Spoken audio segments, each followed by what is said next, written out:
Yoho, selamat datang di channel Zona Manga.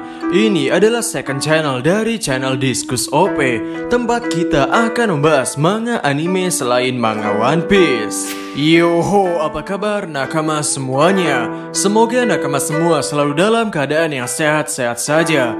Pada chapter sebelumnya kita telah melihat bagaimana Muzan merasa senang setelah mengetahui bahwa akhirnya telah muncul iblis terpilih, yaitu yang bisa bertahan terhadap matahari.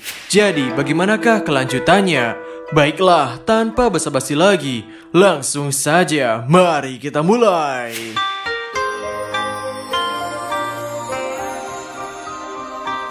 Pada chapter 128 berjudul Kumohon Beritahu Kami, pada awal chapter seseorang berkata bahwa rencana pembangunan dan pemindahan desa pembuat pedang harus dipercepat karena ketika malam tiba iblis pasti akan datang. Dan meski Tanjiro dan kawan-kawan diserang oleh dua iblis bulan atas sekaligus, namun tidak banyak korban jiwa. Ternyata Tanjiro mendengar cerita itu dari seorang Kakushi. Diketahui bahwa Tanjiro sudah tidak sadarkan diri selama 7 hari, sedangkan pilar cinta dan pilar kabut tidak sadarkan diri selama 2 hari. Dan di hari ketiga mereka sudah pulih total. Tanjiro mengagumi mereka karena hebat bisa pulih dengan waktu secepat itu. Namun bagi Kakushi ini, Tanjiro pun sama secara perlahan mendekati level mereka. Lalu Kakushi itu bertanya-tanya mengenai adik Tanjiro apakah baik-baik saja atau tidak. Tanjiro menjelaskan bahwa Nezuko bisa berjalan di bawah sinar matahari dan saat ini sedang menyelidiki tentang Nezuko. Tapi saat ini Tanjiro masih belum tahu apakah Nezuko akan kembali menjadi manusia atau akan menjadi iblis. Dan ketika Kakushi menanyakan apakah Shinobu Kocho yang sedang menyelidikinya, Tanjiro keceplosan berkata, "Bukan, tapi Tamayo-san." Namun Tanjiro pun dengan cepat berpura-pura batuk untuk menutupinya. Dan diketahui juga sepertinya 3 bocil perawat juga sedang bermain dengan Nezuko. Namun sang Kakushi berkata, hal itu akan menjadi kacau ketika si rambut kuning datang. Dan benar saja, Zenitsu tercengang melihat Nezuko yang bisa berkata selamat datang kepadanya. Zenitsu berkata, "Cantik sekali, aku akan mati terkena serangan jantung." Apa-apaan ini? Nezuko-chan bisa bicara. Untukku, apakah itu karena aku? Apa dia bekerja keras demi aku? Oh ya, pekerjaanku sudah selesai. Bisakah kita menikah sekarang? Zenitsu di sini memang terlihat lepas kendali. Dan ketika Nezuko berkata selamat datang kembali Inosuke, Zenitsu langsung masang muka garang dan berniat memanggang Inosuke babi itu. Dan ternyata memang 2 hari yang lalu Inosuke mendoktrin Nezuko untuk bisa memanggil namanya, yaitu Bos Inosuke. Selanjutnya kita diperlihatkan pertemuan darurat para pilar. Di sana terlihat pilar angin Shinaguzawa Sanemi, pilar ular Iguro Obanai, pilar cinta Kanroji, pilar kabut Tokito, pilar batu Himejima Gyomei, pilar serangga Shinobu Kocho, dan pilar air Tomioka Gyu. Lalu pertemuan pun dibuka oleh Ubu Yashiki Amane. Amane di sini mewakilkan Ubu Yashiki Kagaya karena kondisi badannya semakin buruk. Di sini Gyomei berkata, "Kami mengerti, aku akan berdoa agar api kehidupan Oya Katasama bisa berkobar sedikit lebih lama, bahkan meski hanya untuk 1 hari. Dan agar kau bisa tetap tabah Amane-san." Amane-san berkata, Ubu Yashiki Kagaya ingin berterima kasih kepada semua pilar. Dan Amane-san menyampaikan bahwa karena ada iblis yang berhasil menaklukkan matahari, Muzan kemungkinan akan mengubah tujuannya menjadi mengejar iblis itu, sehingga ia sendiri bisa menaklukkan matahari. Maka pertempuran besar akan segera dimulai. Lalu Amane bertanya mengenai tanda aneh yang muncul pada Kanroji serta Tokito saat mereka bertempur melawan iblis bulan atas. Bagaimana cara mereka bisa mendapatkan tanda itu? Ekspresi yang ditunjukkan oleh Kanroji serta Tokito terlihat seperti mereka tidak menyadari tentang kemunculan tanda itu. Lalu Amane bercerita, selama masa Rengoku, ada beberapa ahli pedang dari napas pertama yang nyaris mengakhiri hidup Kibutsuji Muzan. Mereka semua memiliki tanda yang mirip dengan lambang iblis. Dan informasi ini telah diwariskan secara turun-temurun. Sanemi pun berkomentar, "Tapi aku belum pernah mendengarnya. Jadi mengapa kita menyembunyikan hal tersebut?" Amane pun menjawabnya, karena banyak orang yang merasa tanda itu tidak pernah muncul. Dan karena itulah informasi tentang tanda itu semakin pudar seiring berjalannya waktu.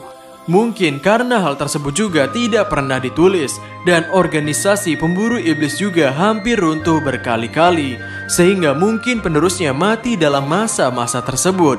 Namun satu hal pasti yang kami ketahui, ketika seseorang memperoleh tanda tersebut, tanda itu akan menyebar ke orang lain seolah-olah tanda itu beresonansi. Itulah hal yang dikatakan oleh salah satu ahli pedang napas pertama.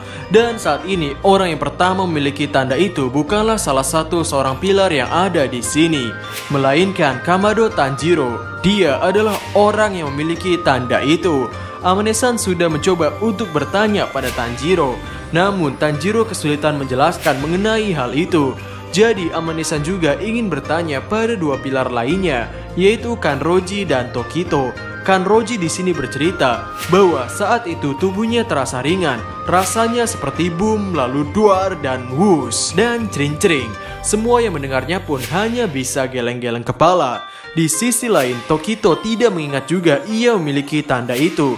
Namun Tokito mengetahui apa yang berbeda pada pertarungan sebelumnya. Dan Tokito mengira jika seseorang memenuhi syarat ini, mungkin dia bisa memperoleh tanda itu. Izinkan aku memberitahu kalian bagaimana hal itu terjadi. Chapter 128 selesai sampai di sini. Kemudian pada chapter 129 berjudul Untuk Memunculkan Tanda. Pada awal chapter, Tokito bercerita bahwa ketika aku terkena racun dan tidak bisa bergerak, ada seorang anak yang mencoba melindungiku hampir kehilangan nyawanya, dan hal itu membuat ingatan lamaku kembali. Lalu aku jadi marah dan emosiku kehilangan kendali. Aku rasa detak jantungku melebihi 200 bpm dan tubuhku menjadi sangat panas. Aku rasa lebih dari 39 derajat. Shinobu bertanyakan, kenapa kau masih bisa bergerak dengan kondisi seperti itu? Itu sangat membahayakan hidupmu. Tokito berkata, mungkin hal ini bisa menjadi uji coba, akankah kau mati atau tidak? Itu mungkin perbedaan antara mereka yang muncul tandanya dan yang tidak. Kanroji yang mendengarnya hanya memasang muka kosong dan berkata, oh begitu rupanya. Mendengar hal itu, Sanemi berkata, jadi semudah itu ya. Dan Tomioka Gyo pun menimpalinya, aku iri terhadap orang bodoh yang bilang hal ini adalah hal yang mudah. Mendengar cerita ini, Gyome berkata, tolong informasikan kepada Oyakata sama kalau kita akan melakukan sesuatu tentang hal ini. Jadi beliau bisa tenang. Lalu ada hal yang Amane-san ingin sampaikan mengenai pelatihan tanda ini, yaitu mereka yang telah memunculkan tanda harus tetap ikut berpartisipasi tanpa pengecualian. Setelah Amane-san pergi, Tomioka Gyu tiba-tiba langsung ingin bergegas meninggalkan tempat itu tanpa mengatakan alasan apapun. Gyu hanya berkata, aku tidak seperti kalian. Dan hal itu membuat Sanemi marah. Dan ketika Sanemi ingin menghajar Gyu, Gyome tiba-tiba menepuk tangannya dan berkata, duduklah, mari kita bahas lebih lanjut lagi. Aku ada usul. Di sisi lain, terlihat Tanjiro mendapat kunjungan dari Haga Nezuka. Terlihat di sana Haga Nezuka memberikan pedang kepada Tanjiro lengkap dengan Tsuba milik Rengoku. Lalu Haga Nezuka meminta Tanjiro untuk membuka pedang itu. Dan ketika dibuka, Tanjiro takjub dengan kepekatan warna hitamnya. Dan dari penjelasan Haga Nezuka bahwa kualitas baja pedang ini bagus, ia juga memperkirakan pengguna sebelumnya kemungkinan pendekar yang sangat kuat. Pedang tidak ada identitas pembuat pada pedang itu.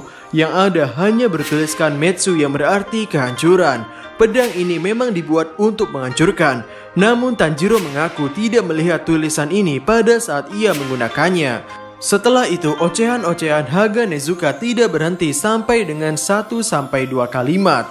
Ia mengeluhkan tentang Tanjiro bodoh yang menggunakan sebelum pedangnya selesai. Mengeluh karena ia harus mengulang proses pengasahannya dari awal lagi dan lain sebagainya. Dan ternyata di sebelah tempat tidur Tanjiro ada genya yang beristirahat yang mempertanyakan apakah Tanjiro dan Haga Nezuka sudah selesai mengobrolnya. Lalu masuklah Inosuke dari jendela yang membuat genya ingin pindah kamar saja. Di sana Inosuke berkata, lebih kuat, aku akan ikut serta pelatihan yang sangat amat sulit sekarang. Banyak orang kuat berdatangan untuk berlatih. Katanya juga ada ini dan itu yang aku tidak ingat apa maksudnya. Dan chapter 129 pun selesai sampai di sini. Hoho, sepertinya sebentar lagi para pilar akan melakukan pelatihan yang keras untuk memunculkan tanda pemburu iblis itu. Dan Inosuke pun berniat untuk mengikutinya. Dan pasti akan sangat seru. Jadi kira-kira bagaimanakah kelanjutannya? Nantikan di Zona Manga. Jadi, sampai ketemu lagi dan terima kasih banyak.